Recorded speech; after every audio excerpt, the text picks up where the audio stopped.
Alors, il y a tout un débat au sein du mouvement féministe au Québec. Alors, il y a des féministes qui reprochent à la ministre responsable de la condition féminine, Mme Martine Biron, de ne pas utiliser l'approche intersectionnelle. Alors là, c'est quoi l'approche intersectionnelle? C'est de dire, oui, les femmes sont plus discriminées que les hommes, mais les femmes noires sont plus discriminées que les femmes blanches.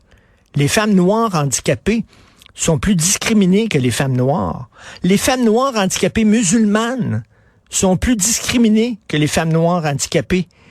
Les femmes noires handicapées musulmanes lesbiennes sont plus discriminées. Tu sais, on ajoute tout le temps une couche de victimologie. Et là, Martine Biron dit non, je m'excuse, j'embarque pas là-dedans. Moi, je défends toutes les femmes. Et je commencerai pas à prendre en considération l'orientation sexuelle, le fait qu'ils soient handicapés ou pas, la couleur de la peau, c'est pas vrai. Donc, nous allons en parler avec Mme Michèle Sirois, vice-présidente de Pour le droit des femmes du Québec, le mouvement PDF que j'aime beaucoup. Bonjour, Mme Sirois. Oui, bonjour, M. Martineau. Puis-je corriger que je suis devenue une simple administratrice parce que il faut assurer la relève. Alors, nous avons une très bonne vice-présidente maintenant. OK. Alors, administratrice, Mme Sirois. Donc, pour les droits des femmes du Québec. Pour les droits des femmes du Québec. Alors, vous n'êtes pas, vous, un organisme qui défend l'intersectionnalité? Non, pas du tout. Même il y a 10 ans, en 2013, plusieurs femmes sommes sorties de la Fédération des femmes du Québec à cause de l'orientation de l'intersectionnalité. Alors, nous avons fondé Pour les droits des femmes il y a 10 ans, 2013, automne 2013, justement pour ce sujet. Donc, quand j'ai vu des articles, justement, un article qui disait que Madame Ruba-Gazal disait que c'était le consensus parmi les féministes, je pense que elle s'est pas rendue compte que la majorité des femmes au Québec s'inscrivent pas dans cette et des féministes, femmes féministes aussi, ne s'inscrivent pas dans cette voie. Et pourquoi diviser le mouvement féministe comme ça en disant parmi les femmes, il y a des femmes qui sont plus discriminées que d'autres. À un moment donné, une femme, c'est une femme, point final.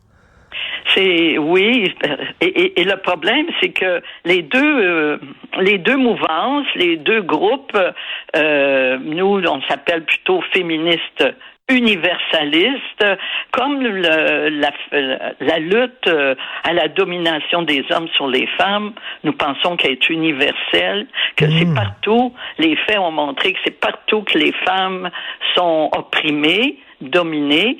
Donc, on s'appelle plutôt féministes universalistes en s'opposant aux féministes intersectionnelles qui, elles, sont davantage communautaristes, identitaires, communautaristes. Et ça, on s'est aperçu que dans des dossiers concrets, ça veut dire qu'on n'a pas du tout la même position. Et on s'oppose. Actuellement en cours, la Fédération des femmes du Québec est une des groupes qui poursuivent pour faire interdire des articles de la loi 21 sur la laïcité. Tandis que nous mettons notre argent, nous faisons des collectes pour supporter la loi de la laïcité. La loi 21 n'est pas parfaite, mais c'est déjà un progrès pour enlever des symboles sexistes auprès des enfants vulnérables. Et j'imagine, dans une approche intersectionnelle, Madame Sirois, les femmes trans seraient considérées comme encore plus discriminées que les femmes qui sont nées femmes biologiquement, là. Mais oui, écoutez, en 2015, quand il y avait une réglementation pour la question justement de la transition de genre, eh bien, nous sommes allés voir Madame Manon Massé à son bureau pour lui demander de faire justement une ADS avant de se prononcer sur ce règlement-là. Et Madame Manon Massé, pas du tout intéressée à une ADS. On voulait un moratoire tant qu'on ne sait pas les conséquences. Parce que c'est ça que ça fait une ADS. ADS, ça veut dire une analyse différenciée selon les sexes, Eh bien, qui n'est pas, nous ne sommes pas d'accord pour que ce soit avec une perspective intersectionnelle, parce qu'à ce moment-là, les femmes sont en concurrence avec d'autres groupes. Ben oui. Exemple, avec des hommes qui se sentent femmes et qui demandent d'aller dans des prisons pour femmes, d'aller dans les épreuves sportives pour femmes, etc. Nous sommes opposés à ça. C'est des dossiers bien, bien concrets qui fait qu'on voit bien que l'intersectionnalité, qui était une très bonne idée, de tenir compte que des femmes qui souffrent de plus de discrimination que d'autres. Oui, ça existe. Puis que les femmes sont plus discriminées que les hommes. Mais jusqu'où on va là-dedans? Mais vous savez, ce qu'on dit... L'intersectionnalité, un bon concept, a été dévoyé. Ben tout à fait, c'est ça qui est dommage, parce que la lutte féministe, le combat féministe, c'est un combat extrêmement important, c'est un combat honorable que servi à tout l'ensemble de la société. Mais là, vous connaissez le fameux dicton diviser pour mieux régner. Si on commence à mettre les femmes les unes contre les autres, veut dire à un moment donné, c'est affaiblir le mouvement féministe, ça.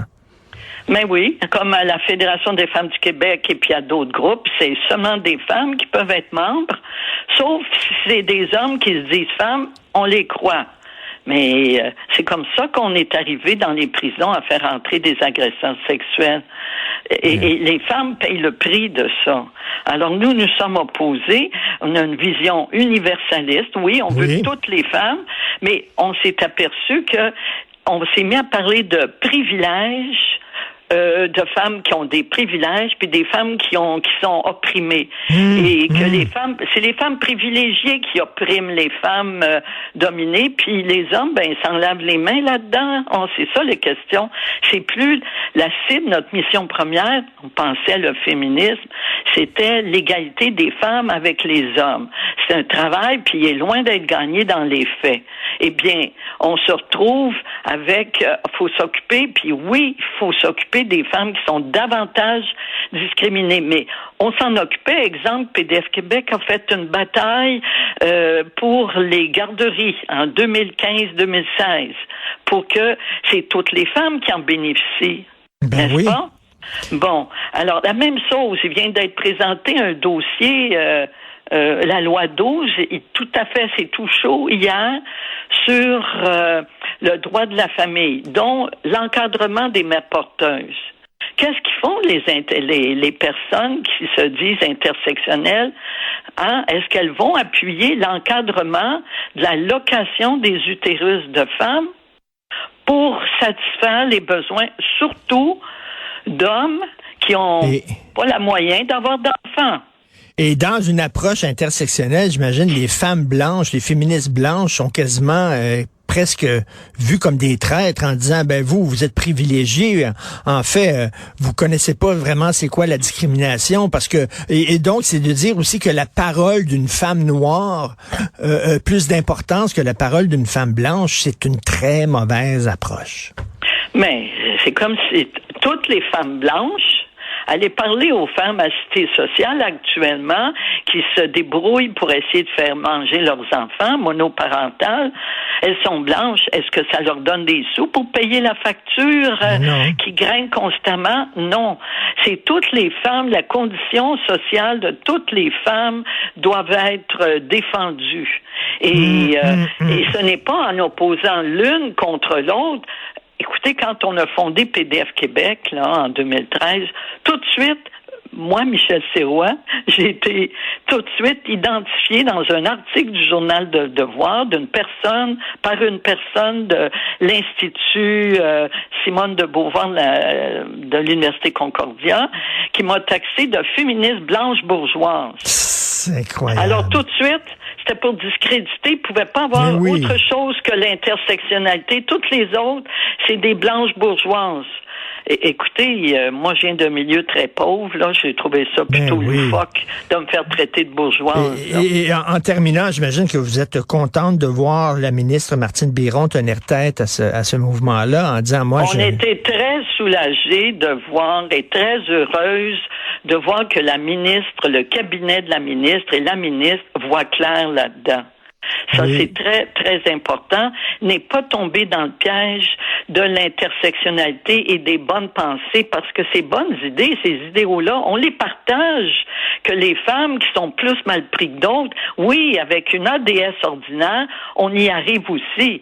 Mais avec une ADS+, on voit ce que ça donnait au gouvernement fédéral. Écoutez, il y avait un ministère, Femmes, Conditions féminines Canada. En 2018, ils l'ont fait changer pour Femmes et Égalité des genres. Ça, c'est le ministère Canada. C'est le ministère canadien, là.